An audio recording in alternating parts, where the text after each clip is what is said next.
Salut, bien-aimés de le Seigneur. Soyons bénis. Je vous salue de partout où vous nous suivez. Une fois de plus, nous venons encore partager ce moment dans le Seigneur avec vous. Que Dieu nous parle, nous partageons ce pain. Car la Bible nous demande, la Bible nous dit que nous ne vivions pas seulement du pain fait à la main d'homme, mais de la parole de l'Éternel. J'aimerais que nous puissions parler de quelque chose qui est important, de la sanctification. Nous avions tendance à parler de la sanctification, que je vis une vie de sanctification. Mais est-ce que nous comprenons vraiment ce que nous disons? D'abord, commençons. C'est quoi la sanctification? La sanctification dans la foi chrétienne est un procès qui commence dès la conversion et se poursuit toute la vie.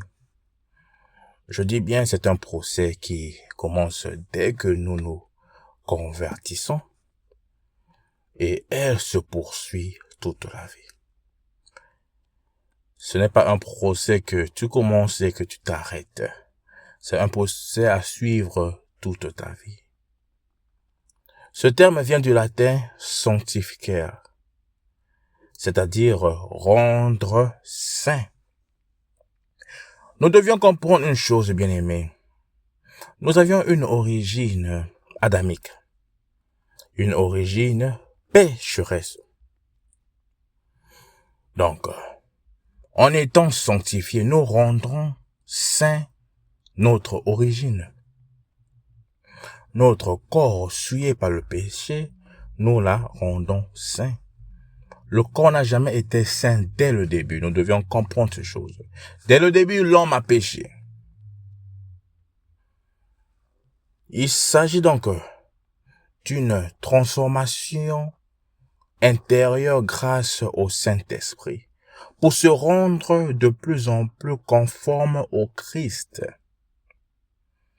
La sanctification est une transformation intérieure. Nous devions comprendre cela. Ce n'est pas une transformation extérieure. Ce n'est pas une chose à montrer extérieurement. Tu te dis que je vis une vie de sanctification. Regarde-moi. Regarde la manière que je m'habille. Regarde ceci. Non, ce n'est pas ces choses-là. Nous devions comprendre que cela se fait intérieurement. Mais nous devions comprendre que l'intérieur reflète l'extérieur.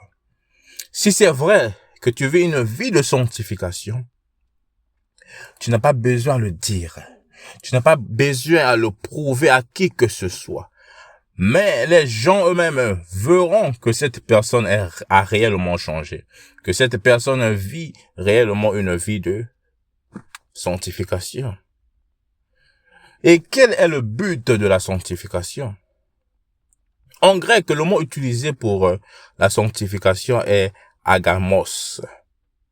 Ce terme évoque le procès de séparation du profane et du sacré. En devenant saint, le croyant est mis à part pour Dieu. C'est pourquoi tout croyant est appelé à devenir saint. La sanctification, c'est une mise à part. La sanctification, c'est un appel. Nous devions comprendre cela. Dieu nous appelle à être sanctifiés. Dieu nous appelle à nous séparer du profane et du sacré. C'est une transformation qui te sépare de l'ancien toi, de l'Adam en toi, et te rend plus pur, te rend plus proche de Dieu. 1 Thessaloniciens 4, verset 3 nous dit, la volonté de Dieu, c'est que vous viviez dans la sainteté. La volonté de Dieu est que nous vivions dans la sainteté. La volonté de Dieu est que tu vives dans la sainteté. Mais quelles sont les étapes de la sanctification? Voici 4 étapes vers la sanctification. La premièrement, c'est la conversion. La conversion marquée par la renaissance de sa nature de pécheur à la repentance. La conversion est laisser notre nature pécheresse et adopter une nouvelle nature, se rependre de notre péché. La repentance, laisser tout réellement, laisser la vie pécheresse réellement et décider à donner sa vie à Christ. Deuxièmement, nous avions la justification. C'est la foi en Christ, en Jésus-Christ, qui justifie le croyant. Ce n'est pas la foi à Bouddha, ce n'est pas la foi aux d'autres petits dieux, ce n'est pas la foi peut-être aux fétiches familiaux, ce n'est pas la foi en toi-même, ce n'est pas la foi en maison des familles, mais c'est la foi en Jésus-Christ. C'est la foi en Jésus-Christ qui justifie le croyant. Romains 5, 1 nous dit, nous qui sommes donc devenus justes par la foi, nous qui sommes devenus, auparavant nous étions pas justes, mais nous sommes devenus justes par la foi, nous voici en paix avec Dieu par notre Seigneur Jésus-Christ. Bien-aimés, la foi, la vie de sanctification nous donne la paix. Ça nous donne la paix. Parce que auparavant, la vie que nous avions auparavant, c'est une vie qui ne nous justifie pas. C'est une vie qui ne nous donne pas la paix avec le Seigneur. Mais quand nous avions la vie de sanctification, cela nous donne la paix avec notre Dieu, notre Seigneur Jésus-Christ. Romains 5, 1 nous le dit. 3. La transformation par l'Esprit Saint et la croissance spirituelle. La vie de sanctification nous transforme par l'Esprit Saint et nous permet à croître spirituellement. Toute sa vie, le croyant est appelé à chercher Dieu. Bien-aimé, j'aimerais m'accenter sur ce point. Toute sa vie. Ça ne dit pas une partie de notre vie, ou bien 5 ans de notre vie, ou bien 10 ans de notre vie, mais toute notre vie, nous sommes appelés à chercher Dieu. Nous sommes appelés à être sanctifiés, à vivre une vie de sanctification toute notre vie, à avancer dans sa connaissance de Dieu et à nourrir sa foi à travers la prière et l'écoute de la parole de Dieu. Nous sommes censés, étant que croyants, à avancer notre connaissance de Dieu. Bien-aimés, bien-aimés, bien-aimés. Nous disons que nous connaissons Dieu. Mais quel Dieu connais-tu? Toi qui as fait 5 ans, 10 ans, disons que chrétien, tu pars toujours à la prière, à l'église.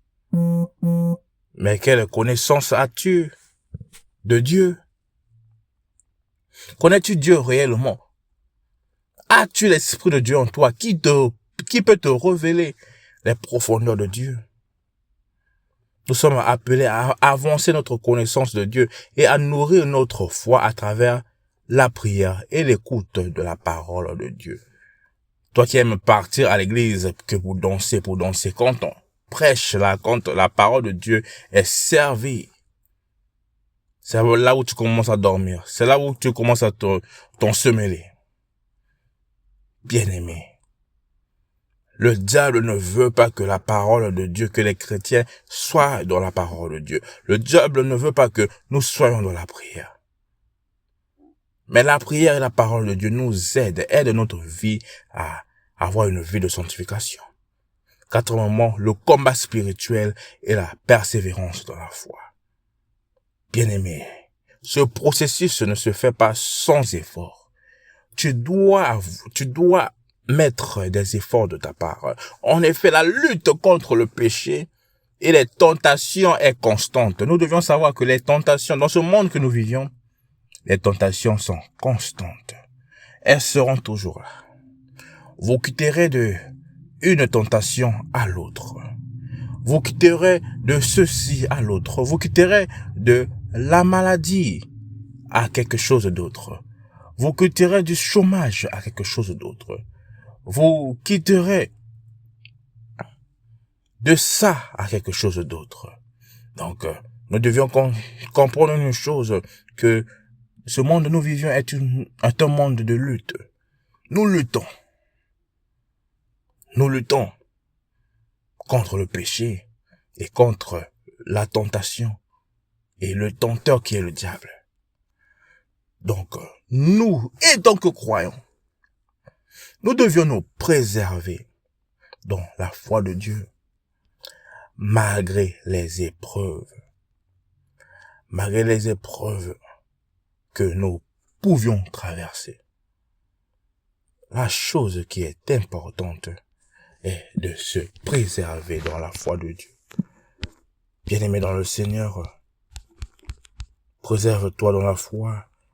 Ne perds jamais ta foi, malgré les situations. Malgré elles peuvent être énormes. Malgré tu te dis que je suis arrivé à ma fin. Mais sache-le que ta fin est le commencement de Dieu. Là où toi tu t'arrêtes, c'est là où Dieu commence. Nous devions comprendre cela, bien-aimés dans le Seigneur. Nous devions être obéissants à la parole de l'Éternel.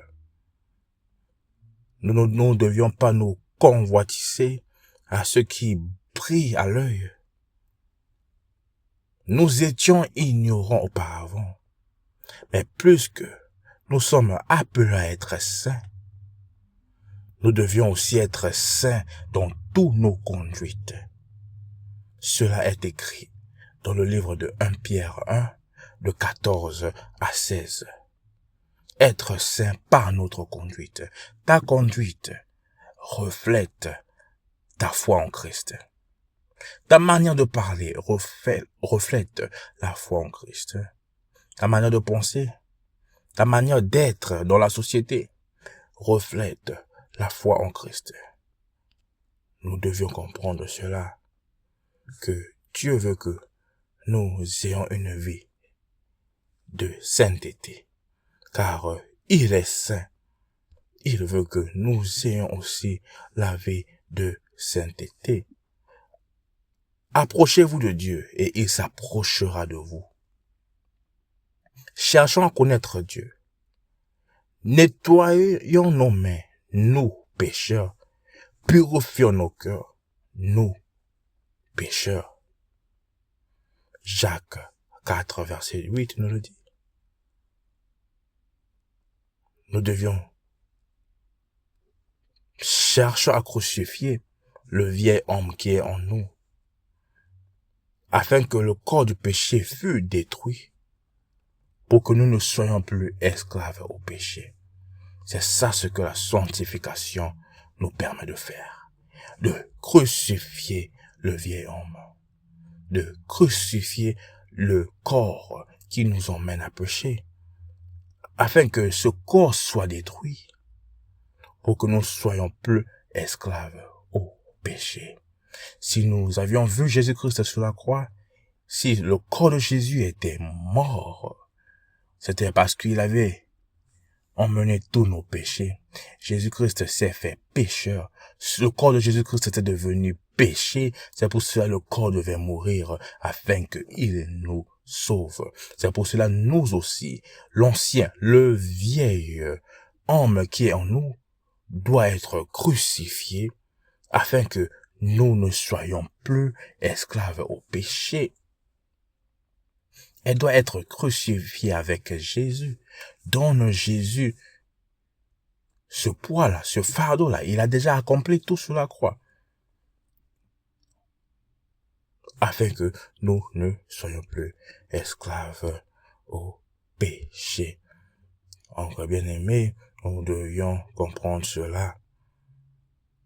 La seule chose que tu dois comprendre, c'est que Dieu ne t'a pas appelé à l'impureté, mais à la vie de sanctification.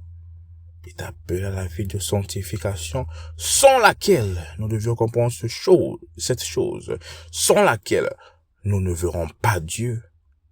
Pour finir, Hébreux 12, 14 nous dit, recherchez la paix avec tous et la sanctification sans laquelle personne ne verra le Seigneur. Mais toi qui t'appelles croyant, croyante, mais tu ne recherches pas la paix avec tous ceux qui sont tout autour de toi. Tu calomnies, tu parles mal des autres. Tu te moques des autres. Tu t'appelles chrétien, croyant, tu te dis que tu vis une vie de sanctification. Pourquoi? Parce que tu pleures à Dieu de midi à 14 heures.